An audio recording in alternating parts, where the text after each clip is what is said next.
Keep calm and keep listening. Gabay spiritual na handog sa atin ni Kuya Doc Willie po. Ito po ang kanyang topic ngayon, 6 na senyalis ng God's plan sa buhay mo. Pakinggan po natin nang tayo may malaman ng take it away po Kuya Doc Willie at maraming salamat po. Kaibigan, excited po ako sa topic ko sa inyo. Medyo kakaiba. Lahat po tayo ay dumadaan sa major decision sa buhay natin.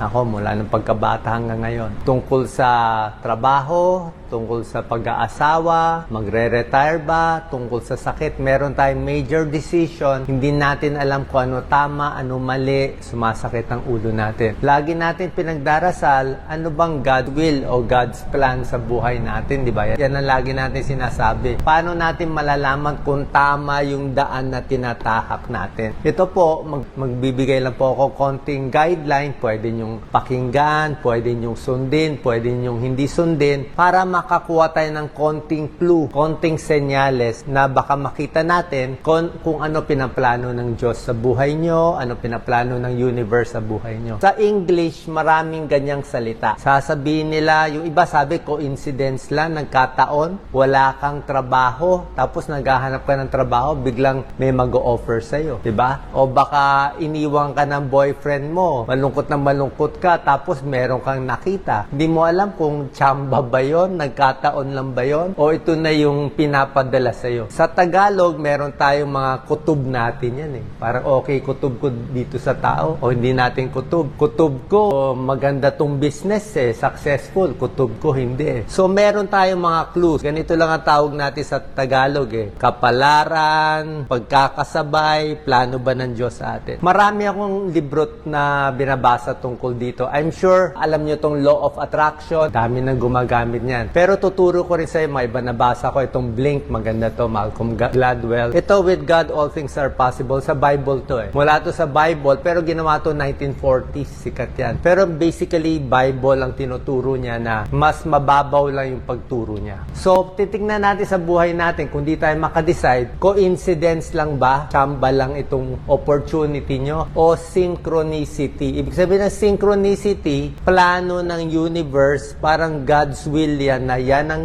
tatahak mo para maging successful ka. Diba? Just imagine, diba? Dapat ka bang maging doktor? Dapat ka bang maging negosyante? Dapat ka bang maging therapist? Yan ang mga big decisions na hindi natin alam. Okay? Like ito, yung sa mga may asawa, mga partner nyo. Diba? Coincidence lang ba nakita kayo ng partner nyo? Tsamba lang ba? O parang soulmate kayo? Talagang pinagsama kayo? O pinagsisisihan nyo na yung partner nyo? So, minsan mahirap, it's hard to believe coincidence, pero mas mahirap rin naman isipin na hindi coincidence. Parang yan si Doc Lisa, talagang synchronicity yan, pinagdikit kami na itong sakto at the right time, di ba? Hindi ibig sabihin hindi nag-aaway, pero ibig sabihin, yun ang tama para sa'yo. Sa law of attraction, dapat laging positive yung outlook mo para dumating yung swerte, dumating yung pera, dumating yung opportunity. Yan, pwede mo isulat yung thoughts mo. Grateful ka lang. Positive self-talk. Okay? Pasalamat ka. Positive o negative dumating sa buhay mo. Basta tuloy-tuloy lang. Okay? Maganda dapat yung outlook natin. Merong mga bagay na isip natin, pagkakataon lang ba or hindi? For example, ito, number 4. Meron ka iniisip na tao, parang gusto ko itong makausap ngayon. Tapos magugulat ka, tumawag na lang siya bigla. Diba? Meron siyang opportunity sa'yo. So, tamang-tama. So, bakit ganon? Iniisip mo pa lang, tumawag na siya. Sobra naman tsamba yun. O, may iniisip kang kanta, tapos narinig mo agad sa radyo. Diba? O, meron kang pinoproblema, meron kang issue na hindi ma-resolve. Tapos, naglalakad ka sa mall, may narinig ka nag-uusap, na yun ang pinag-uusapan, na nakuha mo yung solution mo. Okay? O, baka may problema ka, tapos nanaginip ka. Usually, papakinggan din natin panaginip natin subconscious mind yun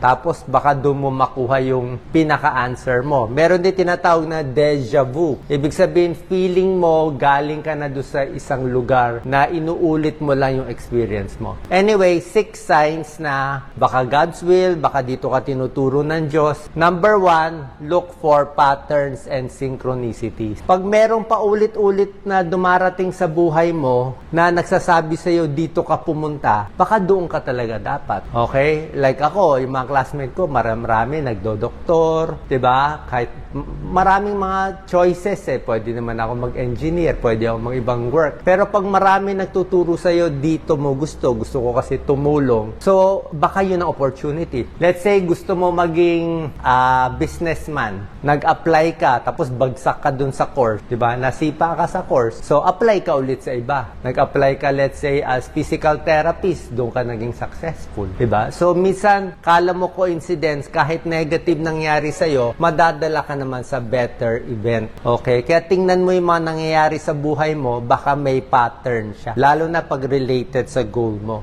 Like itong video, ang daming Pilipino, more than 100 million, konti lang manonood dito, baka 30,000, 40,000. Nagkataon, ikaw nanonood Coincidence ba? Ikaw lang nanonood? Kayo lang yung konti? Consider the impact and timing ng bagay, di ba? Lalo na yan, sa trabaho, sa negosyo, na saktong-sakto, ikaw papasok at the right time, di ba? Baka yun ang binibigay sa'yo, biglang lalawak yung yung negosyo mo, di ba? O tama-tama yung partner mo, 'di ba? Usually saktong-sakto 'yan di ba? Lalo na yung mga big events, titingnan mo, perfect timing ba? Kadalasan sa business nasa kutob 'yan at nasa tama. Seek guidance, syempre. Magdarasal tayo lagi, pwedeng meditation, spiritual practice, mas tahimik yung isip natin para ma-discern natin kung saan tayo dinadala. Dapat mabuti yung ginagawa natin. Yan ang tinatawag na meaningful coincidence sa buhay nyo.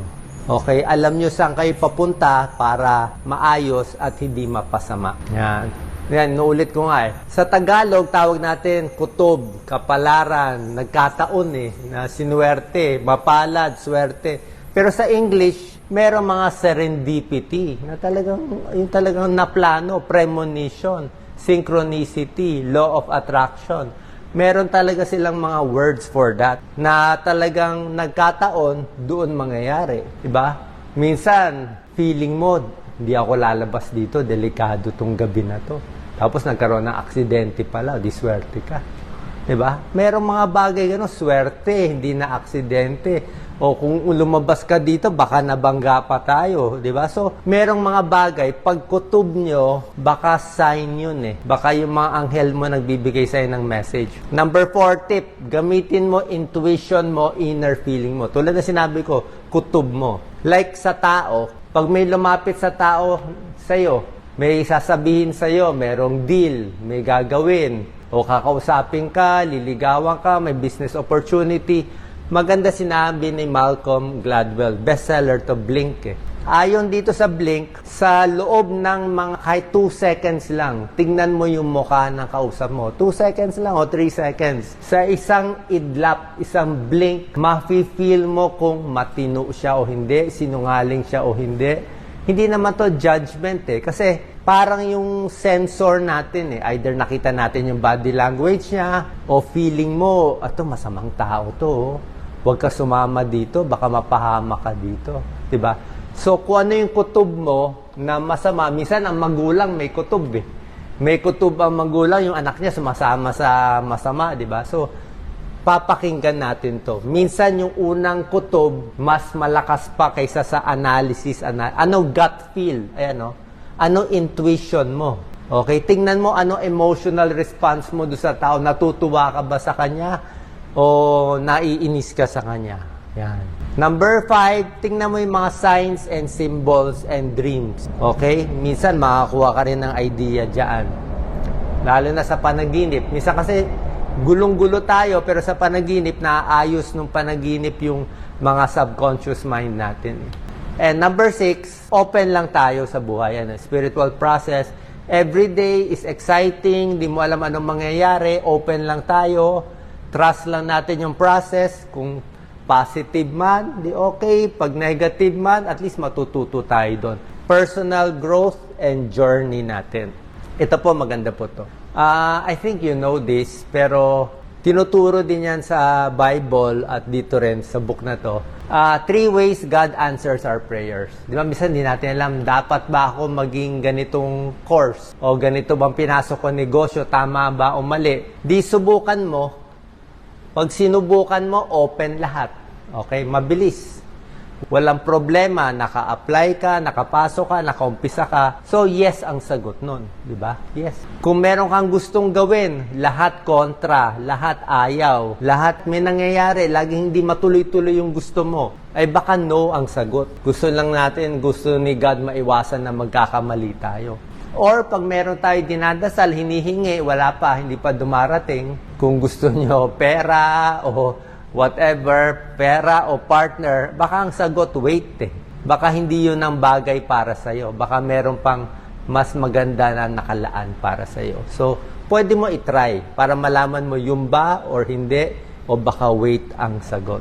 Kwento ko lang to sa akin, kaya naniniwala ako dito sa coincidence eh. Sinulat ko to at 17 years old. Natago pa ng classmate ko. 1980 sinulat ko to eh. Nung 17 years old pa lang ako, tinanong kami sa high school. Third year high school kami noon eh. Anong gusto mo mangyari in 25 years? So, 2005, hindi ko alam anong year na yan kung buhay pa ako dito. Pero 1980 namin ginawa, age 17. Sabi ko, magiging doktor ako, magiging writer ako, at tutulong magcha-charity ako sa marami. Naisip ko na siya eh. Ano meron ka at 25 years? Nilagay ko, I will have 1 million friends. So, paano ko malalaman magkakaroon tayo maraming followers?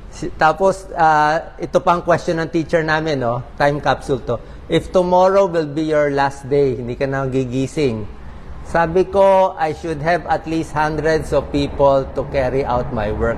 Na itutuloy yung charity work at pagtulong. Kung mabibigyan pa ako another 25 years, ano gagawin ko? Tutuloy ko lang yung pagtulong sa tao, dodoblehin ko, in-erase ko nga, o titriplehin ko yung mga magagawa ko. So parang, noon ko pa to iniisip, kaya nga nagka-depress ako kasi hindi ko nga maabot to, kasi teenager ka lang.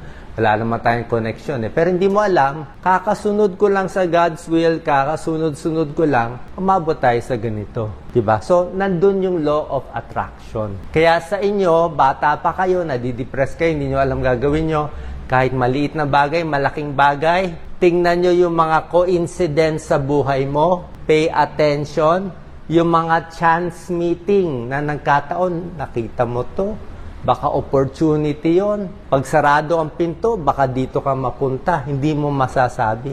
Diba? Ang kwento ng mga successful, ganyan, no? Yung mga symbolic nature and messages, ito, tingnan mo yung intuition mo at gut feel mo. And lastly, trust the universe kung ano tinuturo sa'yo, basta dun sa mabuti, hindi masama.